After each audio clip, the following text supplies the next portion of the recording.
कभी नहीं जाती उसके बाहर, कभी नहीं जाती। यदि रावण साधु का वेश नहीं बनाया होता तब।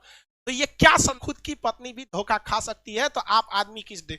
इसलिए जब कभी भी कोई धार्मिक चीज में अगर आए तो उसे एक बार जांच परख लीजिएगा। हम ये नहीं कहते हैं कि सब गलत है, लेकिन आज भी जब भी थकान होती है तो हम इसको देखते हैं, याद आती है कि जिंदगी में ये मत सोचना तुमने कितना किया, सोचना कि तुम कितना कर सकते थे। समझ में आया कि नहीं? तो कहानी मत समझिए, क्या है ये लीला है, समझ आ गया? लीला तो कहते हैं रामलीला। तो रामायण, रामायण किसने रचना किया भैया? किसने? वाल्मीकि, महर्षि वाल्मीकि। वाल्मीकि, वाल्मीकि में ऐसे रहेगा ना, अंदाजे कभी कभी सही हो जाता है, कभी गलत हो जाता है। वाल्मीकि जी ने महाभारत रामायण की रचना किया। प्रारंभ में इसमें श्लोकों की संख्या जो थी 12,000 थी, लेकिन बाद में इसमें कितना हो गया? 24,000। कितने हजार हो गए? 24,000। ठीक है। रामायण के जो खंड है, क्या है? खंड है। उन्हें क्या कहा जाता है? भाग बोले तो लेसन। रामायण में एक तरह का लेसन समझिए। देखिए, उस आज के चीजों से मिला लीजिएगा तो समझने में आसानी होगा। हम भाग पढ़ाते रह जाएंगे, समझ लेसन बोलेंगे तुरंत समझ में आएगा। कितना लेसन है? 7। इसके लेसन को क्या कहा जाता था? कांड। क्या कहा जाता है? कांड। कितने कांड है? 7। अब इसमें दो ही चीज पूछता है, सबसे बड़ा कांड कौन सा है? युद्ध कांड। सबसे बड़ा कांड युद्ध कांड। और सबसे महत्वपूर्ण कांड कौन सा है? सुंदर कांड। कौन सा कांड? सुंदर कांड। अक्सर देखते होंगे पंडित जी आते होंगे, क्या है भैया? तो सुंदर कांड हो रहा है, यज्ञ वगैरह होगा बहुत बड़े पैमाने पर, और पंडित जी एकदम लय में गाएंगे एकदम बढ़िया सुंदर कांड। समझ में आ गया कि नहीं आ गया? तो रामायण के खंडों को क्या कहा गया? कांड। कितने कांड है? सबसे बड़ा कांड युद्ध कांड। कौन सा कांड? युद्ध कांड। कौन सा कांड? युद्ध कांड। मटेरियल में नहीं लिखा होगा तो आप लोग लिख लेंगे वहां पे कांड में। और सबसे महत्वपूर्ण कांड सुंदर कांड। कौन सा कांड? सुंदर कांड। कौन सा कांड भैया? सुंदर कांड। आप लोग भी अपने घरों में सुंदर कांड वगैरह करा सकते हैं। पूजा पाठ अच्छी चीज है, पूजा पाठ कराना चाहिए। कम से कम जोने बहाने जिस दिन तक पूजा रहता है आदमी कम से कम वो दिन कोनो गलत काम नहीं करता है।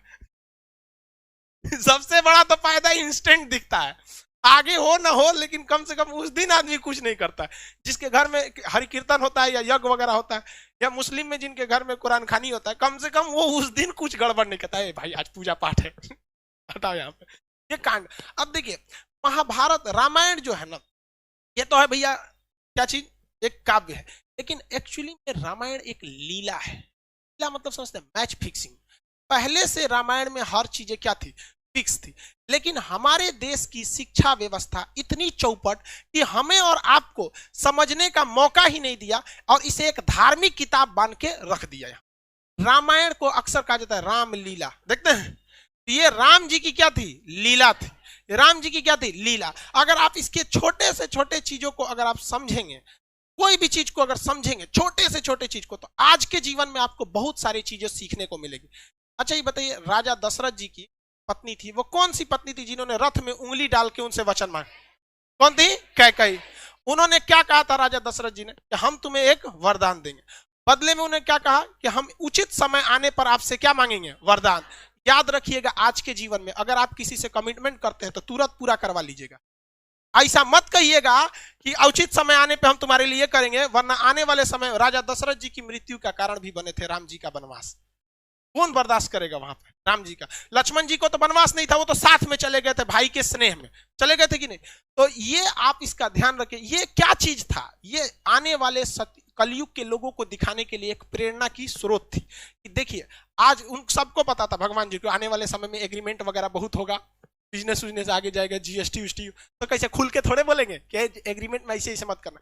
वो दिखाया गया था कि इस लीला को समझिए, और अपने आने वाले जीवन में 100-200 साल, हजारों साल बाद आप इस जीवन में याद रखिएगा कि अगर आप किसी के प्रति एहसानमंद है तो उसका एहसान तुरंत चुकाइए। उसको अगर फ्यूचर पे टालेंगे तो हो सकता है कि आपको ऐसा जगह आके चोट देगी, फिर आपको भी काम खत्म हो जाएगा। यहाँ पे अभी याद रखेंगे, यहाँ पे आप इस रामायण में बहुत सारी चीजों को देखेंगे जो आज के वक्त में आपको अपने जीवन में बहुत काम देंगे। जब लक्ष्मण जी हिरण को ढूंढने गए थे, वो एक क्या किए थे? लक्ष्मण रेखा खींचे थे, और सीता जी से क्या कहते कि सीता जी आप इसके बाहर नहीं जाइए। कभी नहीं जाती उसके बाहर, कभी नहीं जाती। यदि रावण साधु का वेश नहीं बनाया होता तब। तो ये क्या संदेश देना चाहता है? कि हर साधु के वेश में समझा आया हुआ व्यक्ति सन्यासी नहीं होता है। कलयुग के वेश में अगर कोई भी आपका साधु बन के आता है तो हो सकता है कि वो आपके लिए लक्ष्मण रेखा पार कराने के लिए आया है। इसलिए आंख बंद करके भरोसा नहीं कीजिएगा, क्योंकि सीता जी जैसी जब वो भगवान की पत्नी जब धोखा खा सकती हैं तो हम जैसे तुच्छ मानव लोग की औकात कौन सी औकात है हमारी। और आज भी देखिए आपको तांत्रिक लोग किसी किसी नाम पे आपको ठगेंगे। ये एक लीला है, लेकिन हमारी सिस्टम में जब अंग्रेज आए थे तो इस तरह से पढ़ा के गए कि हमारे और आपके दिमाग पे एक ताला मार दिया कि बौद्ध ग्रंथों में कुछ भी है तो आप इसे नहीं पढ़ेंगे, क्योंकि आपके दिमाग पे ताला मारा गया है कि आप हिंदू हैं, आप मुसलमान हैं, आप सिख हैं।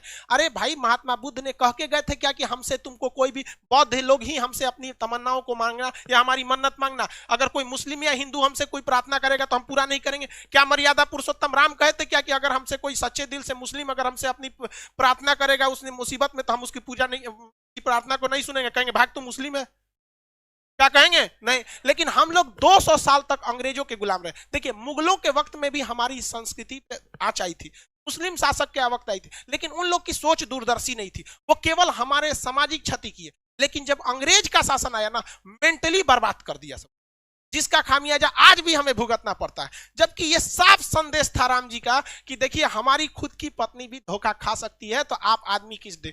इसलिए जब कभी भी कोई धार्मिक चीज में अगर आए तो उसे एक बार जांच परख लीजिएगा। हम ये नहीं कहते हैं कि सब गलत है, लेकिन जांच परख जरूर लीजिएगा। जब लंका में जाया जा रहा था तो लंका में जब जाने के वक्त में भी देखिएगा, जब वानर लोग पुल बना रहे थे, वानर लोग क्या बना रहे थे? पुल बना रहे थे, तो उसमें गिलहरी भी ईंटा लेके ढोती थी सब। अब गिलहरी की औकातें कितना, इतनी ईंटा लेके घूम रहे थे, देखो बंदर उठा के फेंक दिया गिलहरी को, क्योंकि भाग यहाँ से डिस्टर्ब करने आई है यहाँ पे। तो राम जी के पास गिरी थी और उसको चोट लग गया, तो राम जी अपने उंगली से ऐसे सहला दिए थे, तो गिलहरी के ना पीठ पर आप देखेंगे ना 3 ठो निशान होता है, गिलहरी के पीठ पर 3 निशान होता है। तो ये कहा गया कि राम जी का ये क्या है? निशान है। और राम जी ने अपने जीवन का सबसे बड़ा उपदेश उस बंदर को बुला के दिए थे, वानरी सेना को, कहते इधर आओ, सबका क्लास लिए थे, चलो सब लोग यहाँ मारा कैसे वहां पे। और उन्होंने, राम जी गुस्सियाने वाले नहीं थे, लक्ष्मण जी इतनी भड़कीले टाइप के थे, नाके काट दिए सुपने खा। आज भी हर लड़की किसी भी लड़के को प्रपोज करने से डरती है,